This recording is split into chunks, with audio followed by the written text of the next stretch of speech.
according to this Seattle Times piece, a King County employee who ran a youth education and anti-racism program oversaw more than $800,000 in grants to 5 family members as red flags passed unnoticed for years, according to county records. Now, they're not saying that the jobs were not completed or done. What they are saying, though, is that there was not the appropriate level of scrutiny. Is that kind of what they're saying here? Well, there are safeguards in place for potential conflicts of interest. Sure. Those were ignored by this staffer, and when they were brought to attention, they were dismissed out of hand by the governing people of King County. For years. For 6 years. The first 6 right. years. And then 2 years later, more scrutiny came up. And when someone's, it was the daughter, 2 family members. Yeah, yes, you're right. A daughter and, at least a daughter. A daughter, 2 brothers, a cousin, and a sister-in-law. Yeah. The whole family. So Not when the whole family, when it's the revelation that her daughter, and we're talking about Yolanda McGhee, got this contract that's supposed to be, the work's supposed to be taken from that person, and assigned to a different vendor, but it wasn't. But it was not. It was just ignored. So she was in charge of a $10 million program. That's a lot of money. It's a lot of money. A $10 million program. She does not tell, according to Seattle Times, they write here that she didn't tell her supervisors that several family members were getting paid through contracts that she oversaw, which is what this county investigation did find. And the confusing part to me is what we mentioned just a second ago.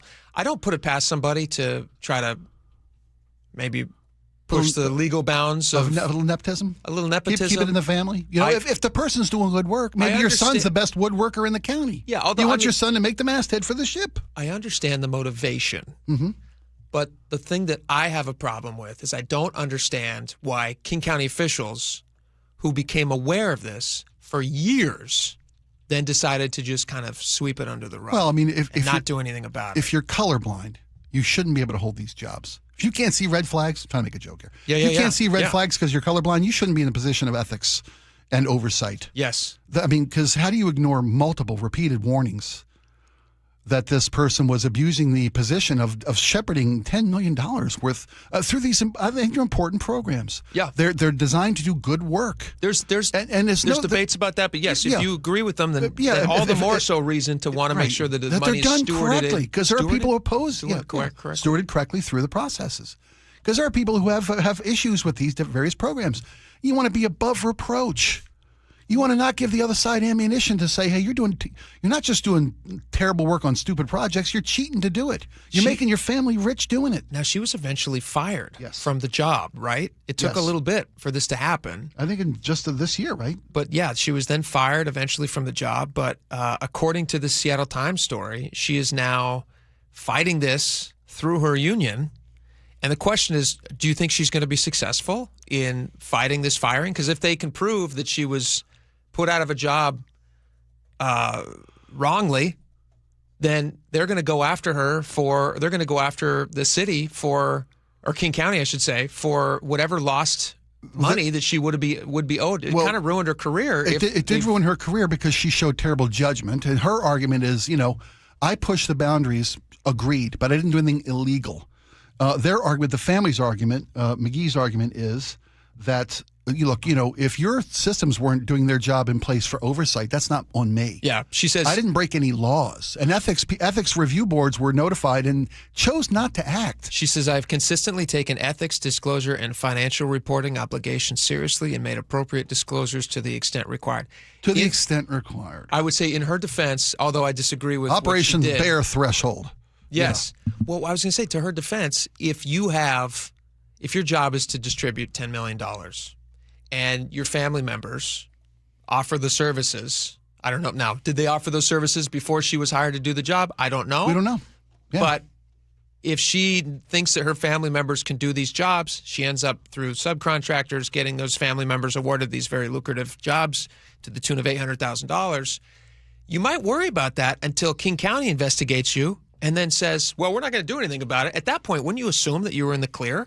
Like if they investigate you It's and then for reasonable. years, It's reasonable. don't do anything about it. Yeah. I would assume that they were saying like, all right, all clear, you did nothing wrong. A portion of it was during COVID. They said it's too chaotic to understand and do these follow-ups and give this required oversight. That's ridiculous. I mean, you got nothing. You got nothing but free time. Nothing but time. Right? That's Exactly. what I thought. I sat around for months during COVID looking for any. I'd have been on this job. 100%. I'd have been looking, scrutinizing these. We're solving cases all the time. And we got full-time gigs. Mostly missing mini donkey cases, but we could. They If still somebody would have matter. sent this to us, we could have looked at it. Sure, we should have. You're 100% right. You had a further thought on this? No, the woman's been fired. You know, She's contesting it. the lack of oversight has been exposed. Mm-hmm. You know, can we at least learn from this? Can we learn from these systems where, you know, someone should know better? If you're in a position to govern, you know, $10 million worth of resources through very important programs to these communities, moving forward, can we say, look, even the appearance of impropriety is too much. 100%. When a judge has to recuse himself from a case, Yeah.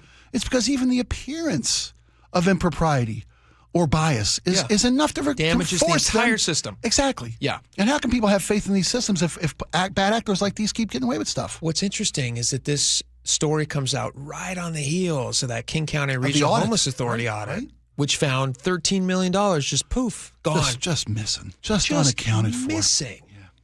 And then you think to yourself, that's just two things. Think of all of the money going through these different departments. The $44 million, they're over budget. Yeah. Because they didn't have proper bookkeeping and accountability systems. Because they just wrote it on paper sometimes. They weren't even using the systems that we paid to put in place to keep them accountable. And those are just keep them responsible stewards of our resources. That is a relatively small amount of money. That's small. It's the first time they looked. And that's how much fraud, if it's fraud, that's how much missing finances, I'll say, was found. I'll say alleged fraud, I guess. That's how much was in just those two cases. One person's job it is to whatever she was doing with $10 million. King County Regional Homeless Authority, they're just missing $13 million. They're $44 million in the hole or whatever the crazy number is. 44 in the hole. Yeah. 44 in the hole. And then you see, like this to me is why giant government budgets are so dangerous, because it's such a crazy amount of money. I'm with you, bud. That it's tough to even fathom and very easy to just lose track of $1 million here, $1 million there. That's taxpayer dollars. $1 billion here, $1 billion there. Pretty soon we're talking real money. Pretty soon we're talking real money. Right? Yeah, 100%. I saw this posted over the weekend on X, and it has this breakdown of, I guess I didn't realize this was something that he had access to. I mean, it makes sense. He's the governor of our state, Governor Bob Ferguson. He has the possibility, if he wants, he can have these special appropriations staff positions that he's able to do. Now, question, what does a special appropriation staff member do for six figures? I don't know. Are they getting coffee? Are they coming up with policy? I imagine it's more of a serious thing than just hanging out with your buddy, the governor, but I don't know. Appropriations is how you spend money, right? Where you designate the resources to go to. I would assume. Special appropriations staff. A staff member is not, it's not an assistant. It's not an office assistant. It's somebody that's helping the governor find money for his special projects. His pet projects, if you will. This is interesting. So so Ferguson is new to office, right? He's in his first year. Yeah. And this was posted going all the way back to 2014. Special appropriations to the governor. So how many of these staff have actually been hired over various different? Now, how many governors is that? Are we talking here? Since 14? Is that only one? When was Inslee elected? Yeah, 3 terms. Yeah. Jeez Louise. I know. Well, I'll give this to him. He didn't have any special appropriations staff. So in 2014, he had 0. In 15, 0. In 16, 0.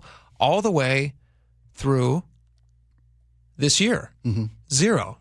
And now, according to this capital budget staffing level disclosure form, guess how many Bob Ferguson has? I saw that. I saw the cheated. I saw the answer. 20. No, 20 and a half. 20 and a half. Is there a half person out there? Exactly. Is there somebody who's missing legs or something? Who knows what the person is? Well, 20.5 full-time employees. So 20 full-time and then maybe a half-time. Yeah, partial. Yeah. That seems... Those are not cheap jobs, I imagine. There's no government job that's a cheap job. So here's a governor who's trying to make sure that the projects that are near and dear to his agenda find the funding and don't lose these projects to funding cuts and budget shortfalls. So he's got a crack team of protect my interests on the job. If you believe that there's budget shortfalls, which I don't. I think they've had more budget than they've ever had. Well, no. Budget shortfalls in so much that they've mismanaged resources to the point that we're in the hole. Sure. Yeah, I'm not going to call them valid budget shortfalls, except that they're over budget and underfunded. But here's the thing. How are you going to fix that with more people?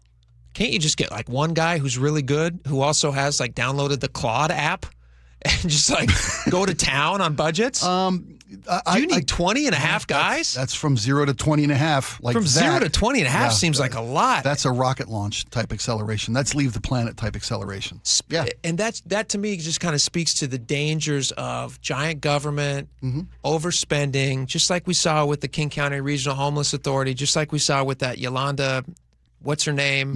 McGhee from the Seattle Times piece. I did a little projection here, and I looked at the state budget, and I was asking myself, all right, how much the state budget increased? Because, the reason state budgets increase is because you hired 20 and a half people to do a job that the previous year you didn't need any people for. Fair.